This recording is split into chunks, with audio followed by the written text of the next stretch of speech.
जय नेपाल, जय नेपाल, जय नेपाल। सम्पूर्ण हाम्रो देश विदेशमा छरिएर बस्नुहुने दाजुभाइ तथा दिदीबहिनीहरूलाई 2026 को शुभकामना। 25 मा गर्न नसकेको कामहरू 26 मा पुरा गर्नुहोला। अहिले चाहिँ हामी भिजिटिङ यहाँ मलेसियाको बातु केभ मन्दिरमा प्रस्थान गरिरहेको छौँ। यो हाम्रो प्रस्तुति चाहिँ बातु केभ मन्दिरबाट। हाम्रो यता सुनसरीको भाइ हुनुहुन्छ इटरीको, तपाईको प्रतिक्रिया राखिदिनुहोस् कृपया छोटकरीमा।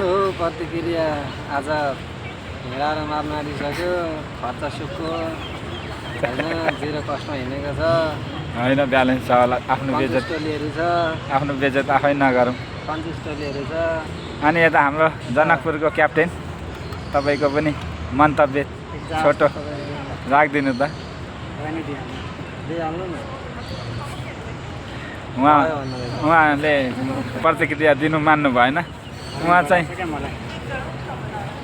उहाँ चाहिँ लास्टै हाम्रो क्याप्टेन पर्नुभयो, एकदम झरलामा चाहिँ उहाँ अलिक कन्ट्रोलै गर्नुहुन्छ झरलाप्रति चाहिँ।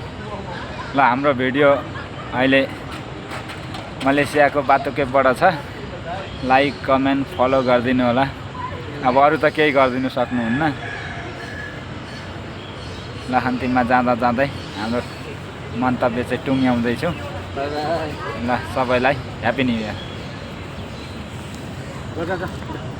ल जाउँ। गर्मी त के यतिको गर्मी, भोलिदेखि तालुको पसिना आलुबाट झर्दा धन्न हामी आएर ऊ घाम पनि छलिएको छ।